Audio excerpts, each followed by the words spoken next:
रहा हूं। मुझे राजस्थान में लोक देवता और बहुत बड़े समाज सुधारक के रूप में जाना और पूजा जाता है।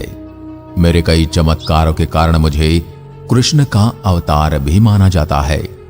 हिंदू समाज में मुझे रामदेव के नाम से पूजते हैं, तो वही मुस्लिम समाज में मुझे रामसा पीर के नाम से पूजा जाता है। मैं ही हूं जिसकी राजस्थान के घर घर में पूजा की जाती है और गांव गांव में मेरा यश गान गाया जाता है। मैं वही रामदेव हूं जिसने अपनी भतीजी को दहेज में दे दिया था। मैं वही हूं जिसने पोकरण को एक खतरनाक राक्षस से मुक्त कराया था। मेरे मेले को मारवाड़ का कुंभ कहा जाता है और मेरे इस मेले में सबसे ज्यादा पैदल यात्री आते हैं। मैं ही हूं जिसने समाज में मौजूद छुआछूत से ऊपर उठकर मेघवाल जाति की महिलाओं को अपनी बहन बनाया। उसी महिला ने मेरे साथ समाधि ली। मेरा जन्म बाड़मेर के शिव तहसील के उड़कासमेर गांव में 1409 ईस्वी में भाद्रपद शुक्ल द्वितीया को हुआ था। मेरे पिता का नाम अजमल और मेरी माता का नाम मैनादे था। मेरे पिता पोकरण के सामंत थे और तमर वंश से संबंध रखते थे। मेरे जन्म को लेकर एक कथा प्रचलित है, जिसमें पहले मैं आपको उससे अवगत करा देता हूं। पोखरण तथा उसके आसपास के क्षेत्र पर मेरे पिताजी अजमाल जी महाराज का शासन चलता था। अजमाल जी महाराज निसंतान थे, जिस कारण वह काफी ज्यादा दुखी भी रहते थे। इसके अलावा पोखरण क्षेत्र में भैरव नाम के एक राक्षस का आतंक मचा हुआ था, जिसे अजमाल जी महाराज अपनी प्रजा की रक्षा के लिए कुछ नहीं कर पा रहे थे। अजमाल जी महाराज द्वारकाधीश भगवान श्री कृष्ण के अनन्य भक्त थे तथा कई वर्षों से पोकरण से पैदल द्वारकाधीश गुजरात की यात्रा करते थे। विक्रम संवत 1408 से 1409 में पिताजी अजमाल जी महाराज सुबह के समय में अपने राज्य के भ्रमण के लिए निकलते हैं। बारिश का समय था, काफी अच्छी बारिश हुई थी। इस कारण कई सारे किसान अपने खेत जोतने के लिए खेतों की तरफ जा रहे थे। तभी वहां लोग अजमाल जी महाराज को सामने आता देख वापस अपने घरों की तरफ रवाना हो जाते हैं। इस अजमाल जी महाराज काफी दुखी हो जाते हैं और उनसे पूछते हैं, इस बार बारिश तो काफी अच्छी हुई है, लेकिन आप अपने हल लेकर वापस घरों की ओर क्यों जा रहे हैं? तब उनसे एक भोले भाले किसान ने अजमाल जी महाराज को बताया कि महाराज, आप निसंतान हैं और निसंतान का मुंह देकर खेत में बीज बोएंगे तो हमारे खेत में फसल अच्छी नहीं होगी। उस भोले भाले किसान की बात सुनकर अजमाल जी महाराज अपने घर आ जाते हैं और काफी दुखी मन से बैठ जाते हैं। तब मेरी मां मैनादे उनसे कहती कि इस तरीके से दुखी बैठने से कुछ नहीं होने वाला। आप इस बार फिर द्वारकाधीश भगवान श्री कृष्ण के दर्शन के लिए द्वारका जाइए और उनसे विनती करके पुत्र प्राप्ति की कामना कीजिए। इसके बाद अजमाल जी महाराज पोकरण से द्वारका के लिए पैदल यात्रा पर रवाना हो जाते हैं। द्वारका जाकर अजमाल जी महाराज द्वारकाधीश मंदिर में भगवान कृष्ण की मूर्ति के सामने अपनी द्विधा सुनाते हैं, लेकिन भगवान कृष्ण की मूर्ति से उन्हें कोई जवाब नहीं मिलता। और जब अजमाल जी महाराज कृष्ण की मूर्ति के सामने देखते हैं तो उन्हें मूर्ति मुस्कुराती हुई नजर आती है। अजमाल जी को क्रोध आ जाता है और वह अपने साथ में भगवान के लिए भोग में जो लड्डू लाते हैं वह कृष्ण की मूर्ति को देकर मारते हैं। और उसी समय आकाश में बिजली कड़कती है और उस मंदिर का पुजारी आकर अजमाल जी महाराज से कहता है कि आप भगवान को यहां पर क्यों ढूंढ रहे हैं? भगवान तो इस समय समुद्र की गहराइयों में विश्राम कर रहे हैं और आप समुद्र में जाकर उनसे मिल लीजिए। अजमाल जी महाराज भगवान के प्रेम में अंधे थे तो उन्होंने समुद्र में छलांग लगा दी। कुछ गहराई में जाने पर उन्हें भगवान द्वारकाधीश के दर्शन होते हैं। अजमाल जी महाराज भगवान कृष्ण को देखने के बाद इस सोच में पड़ जाते हैं कि द्वारकाधीश खुद तो सिर पर पट्टी बांधे हैं, वो मेरी पीड़ा कैसे ठीक करेंगे? तब अजमाल जी उनसे बोलते हैं कि आपके सिर पर चोट किस चीज की आई है? तब द्वारकाधीश भगवान श्री कृष्ण कहते हैं कि मेरा एक भोला भक्त है जिसने मेरे सिर पर लड्डू दे मारी है। तब अजमाल जी महाराज समझ जाते कि मैंने उस मूर्ति को मारा, लेकिन वह मेरे भगवान को लग गई। तब उनसे क्षमा मांगते हैं और अपना दुखड़ा सुनाते हैं। तब भगवान द्वारकाधीश उन्हें वचन देते हैं, आप चिंता न करें, आपके घर में एक बड़ा पुत्र वीरमदेव और छोटे पुत्र के रूप में मैं स्वयं भाद्रपद शुक्ल द्वितीय को आपके घर में अवतार लूंगा। तब अजमाल जी महाराज प्रसन्न होकर वापस पोखरण आ जाते हैं। इसके कुछ समय बीतने के बाद अजमाल जी महाराज के घर में एक पुत्र का जन्म होता है, जिसका नाम वीरम देव रखा जाता है। उसके कुछ समय बाद ही विक्रम संवत 1409 भाद्रपद शुक्ल द्वितीया को भगवान द्वारिकाधीश अपने बाल रूप में वीरम जी के पालने में अवतार लेते हैं। इस दृश्य को देखकर माता मैनादे घबरा जाती हैं कि तब अजमाल जी उन्हें बताते हैं कि भगवान द्वारिकाधीश स्वयं हमारे घर में आए हैं। इस तरीके से मेरा जन्म हुआ। मेरी 2 बहनें भी थी, जिनका नाम लासा और सुगना था।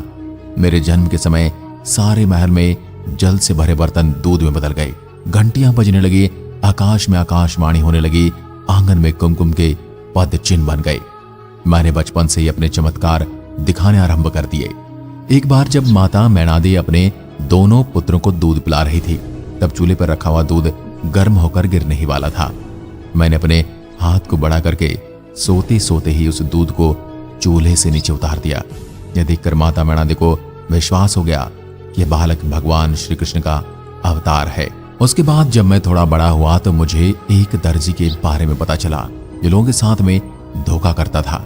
लोगों के नए कपड़े लेकर पुराने कपड़े सील कर देता था, जिस कारण मैंने उसे सबक सिखाने के लिए सोच लिया। मैंने अपने पिताजी अजमाल जी से घोड़े की जिद की कि मुझे घोड़ा चाहिए, तो मेरे पिताजी अजमाल जी ने दर्जी के पास कपड़े का घोड़ा बनाने के लिए दे दिया। दर्जी ने लालच दिखाते हुए कपड़े के घोड़े के अंदर पुराने कपड़े भर दिए। जिसके बाद जब घोड़ा मुझे दिया गया तो मैंने उस घोड़े को आकाश में उड़ा दिया, और जब घोड़ा और मैं दोनों आकाश में उड़ गए तब अजमाल जी महाराज ने उस दर्जी पर गुस्सा किया कि आपने घोड़े में कोई काली विद्या की है। और तब उस दर्जी ने अपनी गलती की माफी मांगकर सारी सच्चाई बताई। उसके बाद मेरे अवतार का जो उद्देश्य था उसको पूरा किया। एक दिन मैं अपने साथियों के साथ गेंद खेल रहा था।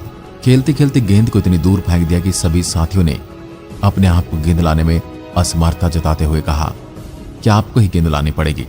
तो मुझे गेंद लाने के बहाने वर्तमान पोखरण की घाटी पर स्थित साथल में आकर भैरव के अत्याचारों से लोगों को मुक्त करवाना था। मुझे बालक रूप में सुनसान पहाड़ी पर अकेला देखकर बालीनाथ जी ने देखा तो कहा कि बालक तू कहां से यहाँ आया है? जहां से आया है वापस चला जा, यहाँ पर रात को भैरव राक्षस आएगा।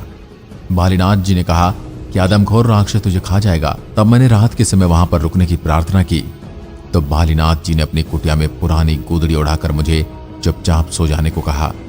अर्धरात्रि के समय भैरव राक्षस ने वहां आकर बालीनाथ जी से कहा, आपके पास कोई मनुष्य है, मुझे मनुष्य गंध आ रही है।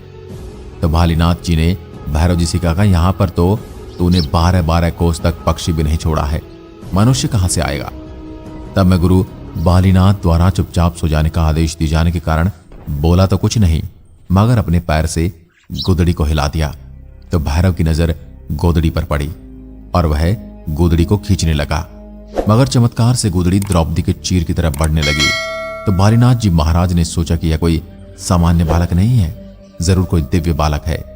गोदड़ी को खींचते खींचते भैरव राक्षस हाँफ कर भागने लगा। तो मैंने उठकर बालीनाथ जी महाराज से आज्ञा लेकर भैरव राक्षस का वध कर लोगों को उसके आतंक से मुक्त किया। भैरव राक्षस को वध के बाद मैंने भैरव राक्षस की गुफा से उत्तर दिशा की तरफ कुआं खुदवाकर रोनीचा गांव बसाया। मेरे इन चमत्कारों के चर्चे दूर दूर तक सूर्य के प्रकाश की भांति फैलने लगे। उस समय मुगल साम्राज्य होने के कारण कट्टरपंथ भी चरम सीमा पर था। इस बात की सूचना मक्का में बैठे मुस्लिम मौलवियों को दी गई और उन्होंने कहा कि भारत में आपसे भी बड़ा एक पीर पैदा हुआ है, जो बहुत ही ज्यादा चमत्कारी है। इस बात की जांच करने के लिए मक्का से 5 पीर रामदेवरा के लिए रवाना हो गए। जब पीर रामदेवरा से 12 किलोमीटर दूर थे तब उन्होंने एक व्यक्ति को अपना घोड़ा चराते हुए देखा। तो उन्होंने कहा, हमें पोखरण जाना है, कौन सा रास्ता है? तब मैंने उन्हें रास्ता बताया और पूछा कि आपको पोखरण में क्या काम है? तो उन्होंने कहा कि हमें रामदेव जी महाराज से मिलना है। तब मैंने कहा कि मैं ही रामदेव हूं। तो इन पीरों को विश्वास नहीं हुआ, लेकिन जब बाद में मैंने थोड़ा विश्राम करने के लिए बोला तो पीरों ने बोला कि हमारे लिए आसन नहीं है। मैंने अपने चमत्कार से उनके बैठने की व्यवस्था की और उसके बाद पीरों को भोजन के लिए बोला, लेकिन पीरों ने भोजन करने से मना कर दिया और कहा कि हमारे कटोरे मक्का में ही रह गए हैं, हम हमारे कटोरों के बिना भोजन नहीं करते। तब मैंने अपना एक हाथ में मक्का की तरफ करके उनसे 5 पीरों के लिए 5 कटोरे ला दिए। जिन्हें देखकर पीर काफी अचंभित हो गए। जब उन्होंने अपने वही कटोरे देखे तब उन्होंने मुझे एक पदवी दी कि आप पीरों के पीर हैं। इसलिए आज कई लोग मुझे रामसा पीर के नाम से भी जानते हैं और मुसलमान भी मुझे इसी कारण पूजते भी हैं। जहां पर मैंने 5 पीरों को चमत्कार दिया था वो जगह आज भी रामदेवरा से मात्र 12 किलोमीटर दूर पंच पीपली नाम से प्रसिद्ध है, जहां पर आपको आज भी वह स्थान देखने को मिल जाएगा जहां पर मैंने उन्हें भोजन करवाया था। मेरे चमत्कार को पर्चे के नाम से जाना जाता है और ऐसे ही जीवन में मैंने 24 पर्चे किए, जिसमें से प्रमुख थे उनके बारे में मैंने आपको बताया है। इसके अलावा थे सेठ बहुतराज की डूबती नाव उभारना, लक्खी बिंजारा का पर्चा, रानी नेतलदी का पर्चा, बहन सुगुना को पर्चा, उसके अलावा 5 पीरों को पर्चा। संवत्सन 1426 में मेरा विवाह अमरकोट जो वर्तमान में पाकिस्तान में स्थित है, यहाँ के दलपत जी सोढ़ा की पुत्री नेतलदे के साथ मेरा विवाह हुआ। नेतलदे जन्म से विकलांग थी, जो चल फिर नहीं सकती थी, मगर मैंने पूर्व जन्म में रुक्मणी नेतलदे को वचन दिया था कि मैं अगले जन्म में आपके साथ विवाह करूंगा। विवाह प्रसंग में नेतलदे को फेरे दिलवाने के लिए बैसाखियां लाई गई, मगर मैंने नेतलदे का हाथ पकड़कर खड़ा किया और वो अपने पैरों पर चलने लगी। इस तरह मेरा विवाह बड़े हर्षोल्लास के साथ मनाया गया था। दुल्हन नेतलदे ने अपने साथ ग्राम रामदेवरा पहुंचने पर अपनी बहन सुगमाबाई मुझे तिलक नहीं लगाने आई। तब इसका कारण पूछा गया तो पता चला कि उसके पुत्र यानी मेरे भांजे को सर्प ने डस लिया था। तब मैं स्वयं गया और अपने भांजे को उठाकर साथ लाया तो लोग हक्के बक्के से रह गए। मैं सिद्ध संत, शूरवीर, चमत्कारी, कर्तव्यपरायण, जनता के रक्षक और गौ सेवक के रूप में प्रसिद्ध हुआ। मैंने जाति व्यवस्था का विरोध करते हुए सामाजिक समरसता का संदेश दिया। मैंने जीव मात्र के प्रति दया, गुरु महिमा, पुरुषार्थ एवं मानव के गौरव को महत्व दिया। समाज में अछूत कहे जाने वाले वर्ग के साथ बैठकर भजन करना, दलित डालीबाई को बहन के रूप में पोषण करना, धार्मिक आडंबरों का विरोध करना तथा हिंदू मुस्लिम एकता पर बल देना आदि मेरे प्रमुख कार्य थे। जन कल्याण के कार्य करते हुए मैंने मात्र 33 वर्ष की उम्र में समाधि लेने का विचार कर लिया। मैंने समाधि खोदने के लिए अपने परिजनों तथा आसपास के लोगों को बुलाया। लोगों ने मेरी समाधि को खोद दिया और उसके बाद मैं समाधि लेने ही वाला था कि मेरी धर्म बहन डालीबाई वहां पर आ गई और उन्होंने कहा, आपसे पहले समाधि मैं लूंगी और ये समाधि मेरी है। तब लोगों ने उनसे पूछा, इसका क्या प्रमाण है? तब डालीबाई ने बताया कि आप इस समाधि को थोड़ा और खोदिए। इस समाधि में आपको आटी, डोरा, कांसी मिलेंगे, तो समझ लेना कि समाधि मेरी है। थोड़ा और खोदने पर डालीबाई के द्वारा बताई गई वस्तुएं मिल गई, तो डालीबाई समाधि में बैठ गई और उन्होंने समाधि ले ली। इसके दूसरे दिन मैंने डालीबाई की समाधि के थोड़ी ही दूरी पर अपनी समाधि खुदवाई और भाद्रपद एकादशी विक्रम संवत 1442 को मैंने अपने हाथ से श्रीफल लेकर सब बड़े बुजुर्गों को प्रणाम किया तथा सबने पुष्प चढ़ाकर मेरा अंतिम पूजन किया। मैंने समाधि में खड़े होकर सबके प्रति अपने अंतिम उपदेश देते हुए कहा कि प्रति माह की शुक्ल पक्ष की दूज को पूजा पाठ, भजन कीर्तन करके पर्वोत्सव मनाना, रात्रि जागरण करना। प्रतिवर्ष मेरे जन्मोत्सव के उपलक्ष्य में तथा अंतर ध्यान समाधि होने की स्मृति में मेरे समाधि स्तर पर मेला लगेगा। मेरे समाधि पूजन में भ्रांति व भेदभाव मत रखना। मैं सदैव अपने भक्तों के साथ रहूंगा। आज के समय में मेरे समाधि स्थल रामदेवरा जैसलमेर में आपको प्रतिदिन हजारों की संख्या में लोग दर्शन के लिए आते हुए मिल जाएंगे तथा बाबा रामदेव जी बीज के दिन यहाँ पर लाखों की संख्या में लोग दर्शन के लिए आते हैं तथा देश के अलग अलग कोनों से लोग पैदल यात्रा करके मेरे दर्शन को आते हैं। मेरे दर्शन के लिए पैदल आने वाले लोगों को जातरू कहा जाता है तथा उनके हाथ में वो ध्वजा होती है, उसे नेजा कहा जाता है। मेरे समाज में फैली छुआछूत की समस्या को सुधार करने के लिए बहुत सारे कदम उठाए। उसी के चलते डालीबाई ने मेरे साथ समाधि ली और उसी वजह से मेघवाल जाति को मेरे प्रमुख भक्त माना जाता है और उनको रिखिया कहा जाता है। अगर आप भी कभी रुणीजा आए हैं तो कमेंट करके जरूर बताएं और यहाँ कर आपको अपने जीवन में क्या चमत्कार महसूस हुए कमेंट में लिखें। ऐसे वीडियोस देखने के लिए चैनल को सब्सक्राइब करें और साथ ही साथ इसे अपने परिवार और मित्रों के साथ भी साझा करें। मिलते हैं अगले वीडियो में, तब तक के लिए नमस्कार। जय हिंद, जय भारत।